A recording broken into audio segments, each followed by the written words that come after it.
रहो गुरुदेव शरण में, मैं बालक नादान। कृपा सिंधु तुम हो गुरु,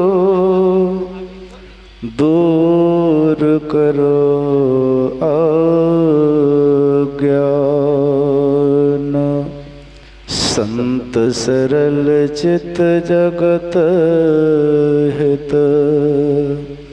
जाने स्वभाव स्नेह। बाल विनय सुन कर कृपा, राम चरण रति देहो। बाल विनय सुन कर कृपा, राम चरण रति देहो।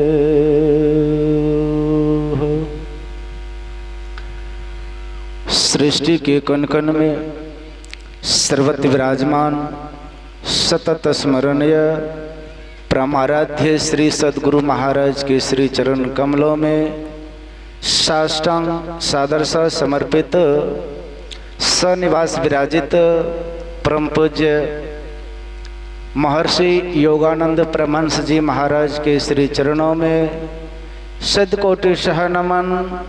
मंचस्थ परम पूज्य स्वामी सुहासानंद जी महाराज के श्री चरणों में अनेक अनेक नमन।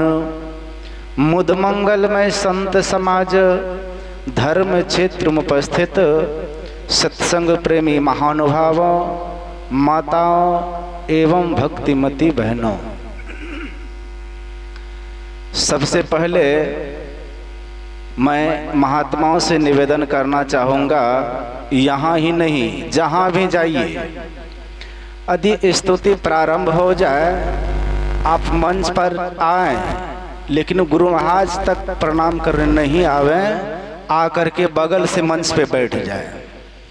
आप जो देख रहे हैं आगे में यूट्यूब चैनल चल रहा है, आपको पता नहीं है, आपको पता है कोई नहीं देख रहा है, लाखों आदमी इस चैनल को देख रहा है और बीच में आप आते हैं तो कैमरामैन जो है उनको डिस्टर्ब होता है मैनेज करने में।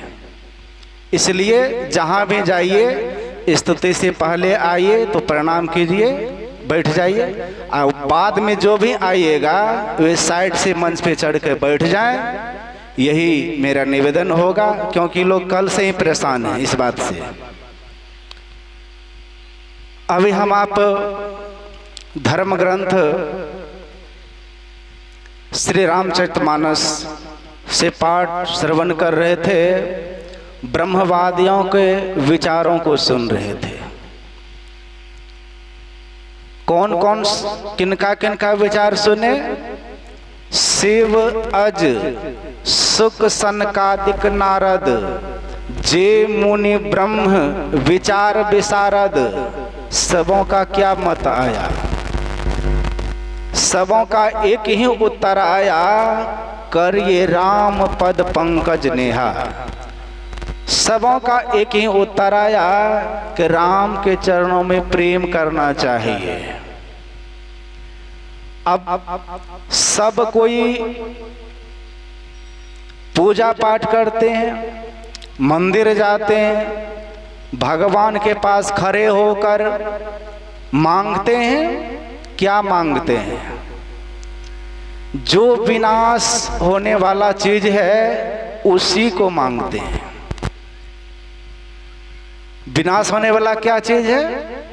संत कबीर साहब ने कहा, अखंड साहेब का नाम और सब खंड है। खंड मेरु सुमेरु, खंड ब्रह्मांड है। जितने भी आप इस आंख से देख रहे हैं, एक न एक दिन सब विनाश को प्राप्त होगा। इसी को गोस्वामी तुलसीदास महाराज ने लिखा, गोचर जहाँ लगी मन जाई, सो सब माया जानो हो भाई। यह सब क्या है? विनाश को प्राप्त करने वाला है। मांग क्या करते हैं? मंदिर जाते हैं, प्रसाद चढ़ाते हैं, फूल चढ़ाते हैं, पानी ढारते हैं। मांगते क्या हैं? कि बेटी की शादी हो जाए, बेटे का नौकरी नहीं हो रहा है, बेटे की नौकरी लग जाए, बगल वाला जमीन खरीदना चाह रहे हैं, वह नहीं हो रहा है, वह हो जाए, आदि आदि मांग करते हैं। क्या यह मांग करने से भक्ति पूरी हो जाएगी? विचार कीजिए। इतिहास के पन्ना को आप उल्टाइए। सोने का महल, रुपए का छाजा, छोड़ चले नगरी के राजा। यदि धन संपत्ति सोना चांदी से सुख शांति मिल जाती तो रावण को मिल जाना चाहिए था।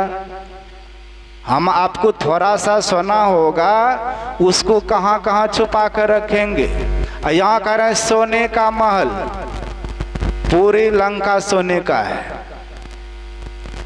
इधर 1 2 4 5 बेटा होगा, और वहाँ कह रहे हैं 1 लाख पोत, 1.25 लाख नाती, जा रावण घर दिया न बाती। उसके घर में भी दीप जलाने वाला नहीं मिला। संत गुरु नानक साहब ने कहा है, अरे मन किस पे भूला है, बता दे कौन तेरा है।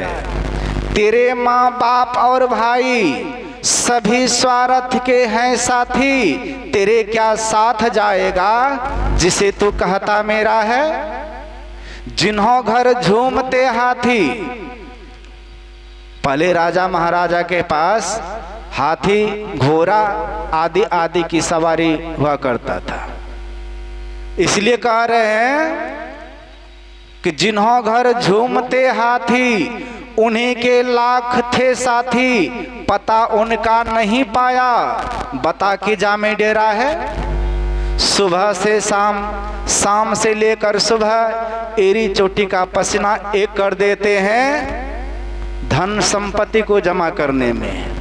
क्या वह साथ जाएगा?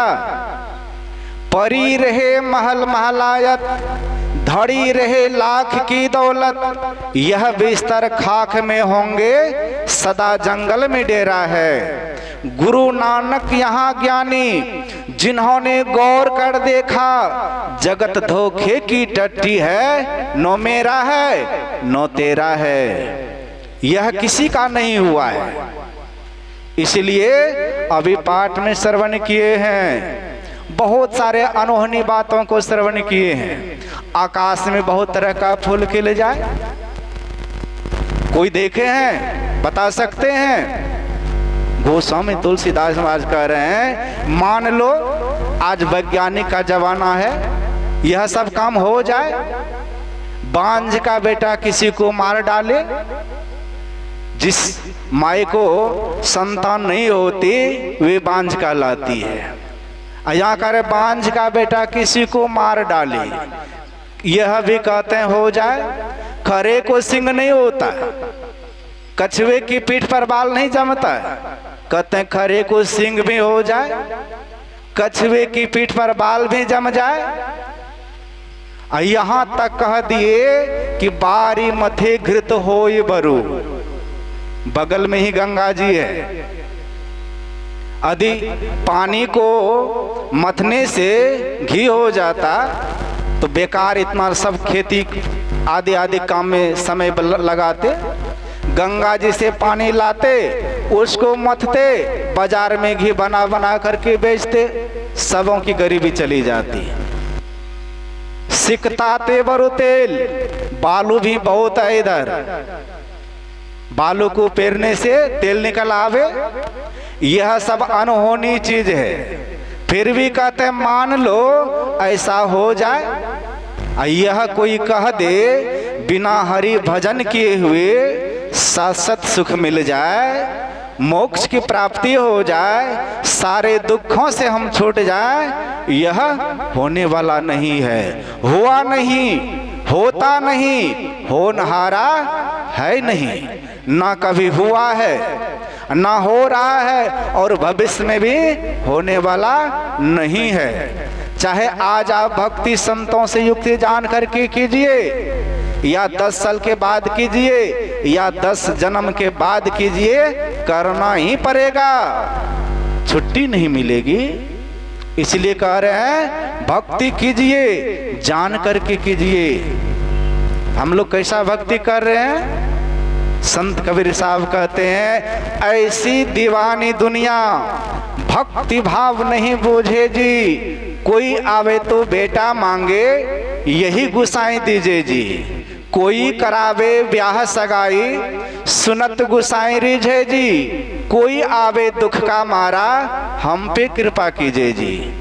देखिए हम लोग कहाँ फंसे हुए हैं। सदगुरु महाराज कह रहे हैं कि इसी लाइन में तो हम लोग भी खड़े नहीं हैं, विचार कर लीजिए। इसलिए सदगुरु महाराज हिदायत कर रहे हैं, आहो भक्त। यदि ऐसे भक्त भी इसी फेर फार में पड़े हुए हैं, वे भी समझ जाइए कि आहो भक्त सार भगति करु हो, असार भगति करी संसार भ्रमति रही, भक्ति श्रम निष्फल हो। यह सारा भक्ति आपका बेकार चला जाएगा। इस भक्ति से परम सुख को आप नहीं प्राप्त कर सकते हैं, सारे दुखों से नहीं छूट सकते हैं। तो वह कौन सा भक्ति है? वह भक्ति करने की युक्ति संत सद्गुरु बतलाते हैं। इसलिए संतों से युक्ति जानिए और युक्ति जानकर अपने अंदर चलिए, तब आपकी भक्ति पूरी होगी। इसका खुलासा हमारे परम पूज्य स्वामी सुभाषानंद जी महाराज करेंगे। जब तक पूज्यपाद आचार्य श्री नहीं आ जाते हैं, तब तक ऐसे ऐसे प्रसंगों को सुनाते हैं जो गोस्वामी तुलसीदास महाराज कहे कि रघुपति भगति करत कठिनाई, सुन करके कठिन मालूम होता है, लेकिन ऐसे महात्मा हैं कठिन को भी सुलभ बना देते हैं।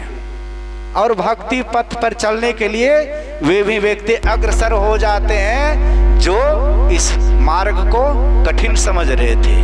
तो आइए, मैं ज़्यादा समय नहीं लेते हुए मैं पूज्य स्वामी सुभाषानंद महाराज से निवेदन करता हूँ, प्रार्थना करता हूँ, आप भक्तों को उपदेश देने की कृपा करें। बोलिए प्रेम से श्री सद्गुरु महाराज की जय।